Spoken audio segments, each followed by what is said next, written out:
جلسہ سالانہ گنی بساؤ 2022 نماز تہجد، باجماعت نمازیں اور تربیتی موضوعات پر دروس، علماء سلسلہ کی تعلیمی و تربیتی موضوعات پر تقاریر، پریس اور میڈیا کے ذریعے سے تشہیر۔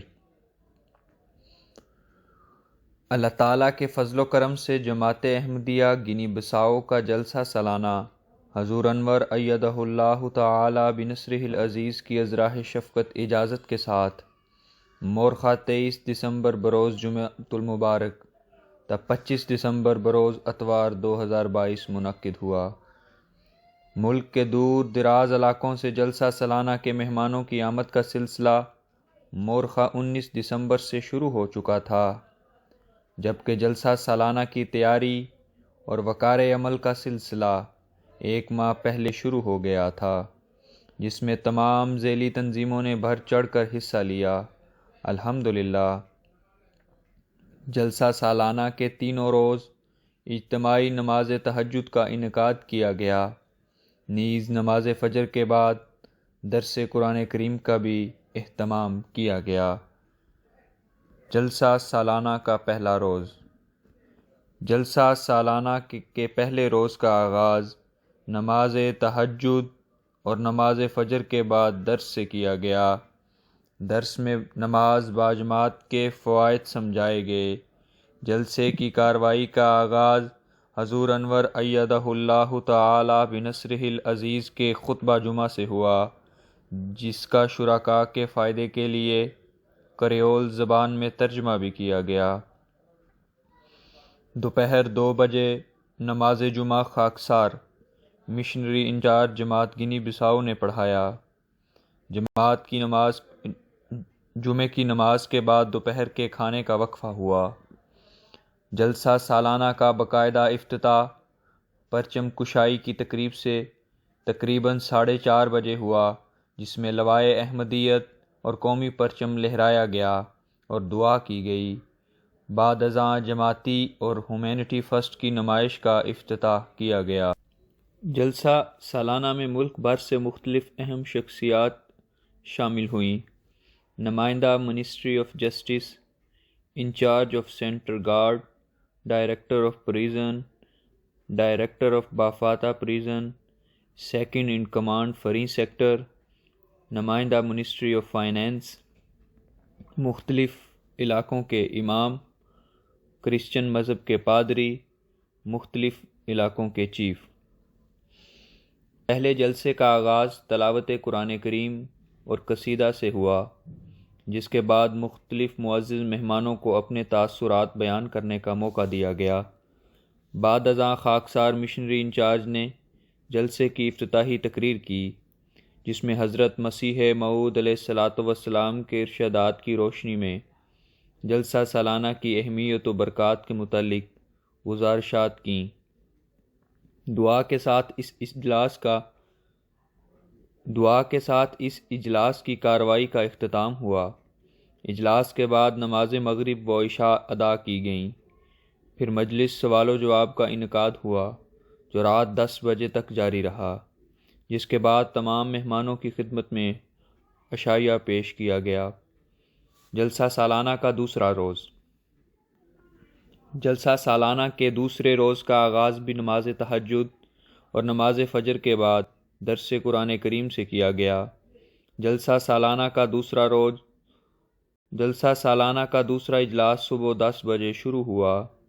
تلاوت قرآن کریم اور اردو نظم کے بعد درج ذیل عناوین پر تقاریر ہوئیں۔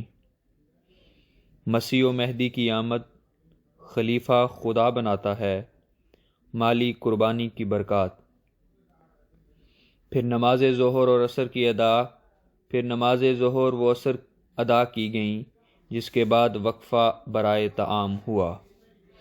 جلسے کا تیسرا اجلاس سپہر 4:30 بجے معمول کے مطابق تلاوت قرآن کریم اور اردو نظم کے ساتھ شروع کیا گیا۔ اس اجلاس میں حضرت محمد مصطفیٰ صلی اللہ علیہ وآلہ وسلم رحمت للعالمین اور اسلام کے مطابق اعلیٰ اخلاقیات کے موضوعات پر تقاریر کی گئیں۔ نماز مغرب و عشاء کی ادائیگی کے بعد درس کا بھی اہتمام کیا گیا۔ درس میں 10 شرائط بیعت اور احمدی کی ذمہ داریوں کو بیان کیا گیا۔ درس کے بعد مجلس سوال و جواب کا سلسلہ جاری رکھا گیا۔ اس مجلس میں غیرز جماعت مہمانوں نے بھی شرکت کی اور انہوں نے سوالات بھی کیے جن کے انہیں مناسب جوابات دیے گئے۔ بعد ازاں رات کا کھانا پیش کیا گیا۔ جلسہ سالانہ کے موقع پر لجنہ معلّہ نے بھی جلسے کے دوسرے روز مستورات جلسہ گاہ میں اپنے علیحدہ اجلاس منعقد کیے۔ لجنہ معلّہ نے اپنے پہلے اجلاس کا آغاز صبح 10:30 بجے تلاوت قرآن کریم اور اردو نظم کے ساتھ کیا۔ صدر صاحبہ نے افتتاحی کلمات کہے اور جلسے کی اہمیت کو اجاگر کیا۔ اس کے بعد درج ذیل موضوعات پر تقاریر کی گئیں۔ حضرت مسیح موعود علیہ الصلاۃ والسلام کی نبوت سے پہلے اور بعد کی پاکیزہ زندگی، وجود باری تعالی، اطاعت خلافت اور سیرت النبی صلی اللہ علیہ وآلہ وسلم۔ لجنہ معلّہ نے دوسرے اجلاس کا آغاز 4:30 بجے تلاوت قرآن کریم اور اردو نظم سے کیا۔ پھر ان موضوعات پر تقاریر کی گئیں۔ حضرت محمد مصطفیٰ صلی اللہ علیہ وآلہ وسلم کے لیے حضرت مسیح موعود علیہ الصلاۃ والسلام کی بے پناہ محبت اور اسمعوا صوت السماء جاء المسیح جاء المسیح۔ جلسہ سالانہ کا تیسرا روز۔ جلسہ سالانہ کے تیسرے روز کا آغاز بھی نماز تہجد اور نماز فجر کے بعد درس قرآن کریم سے کیا گیا۔ حضور انور ایدہ اللہ تعالی بنصرہ العزیز کی شفقت اور اجازت سے گنی بساؤ کو جلسہ سالانہ قادیان کے ساتھ پیارے حضور کے اختتامی خطاب کے دوران لائیو شمولیت کی سعادت نصیب ہوئی۔ الحمدللہ۔ حضور انور ایدہ اللہ تعالی بنصرہ العزیز کی اختتامی دعا کے ساتھ جلسہ سالانہ گنی بساؤ کے جلسے کا بھی اختتام ہوا۔ MTA کے ذریعے سے پیارے آقا کے چہرہ مبارک کو دیکھنے اور بابرکت خطابات اور حضرت مسیح موعود علیہ الصلاۃ والسلام کے قائم کردہ جلسہ سالانہ کی تمام کارروائی سننے اور دیکھنے کے بعد اللہ تعالیٰ کے فضل سے 1822 احباب نے احمدیت قبول کرنے کی توفیق پائی۔ الحمدللہ۔ جلسہ سالانہ کے افتتاحی اور اختتامی اجلاس کو کل 14 ریڈیو، اخبارات اور ٹیلی ویژن کے نمائندگان نے کوریج دی اور جلسے کے بارے میں خبریں نشر کیں، جس کی مدد سے ملک بھر کے دور دراز علاقوں تک جلسہ سالانہ کی کارروائی کو دیکھا اور سنا گیا۔ الحمدللہ۔ اللہ تعالی ہم سب کو اپنی بہترین نعمات سے نوازے اور تمام کاموں میں ہماری مدد کرے اور ہماری کاوشوں کو بڑی کامیابیوں سے ہمکنار فرمائے۔ آمین۔ رپورٹ محمد احسن میمن، نمائندہ الفضل انٹرنیشنل۔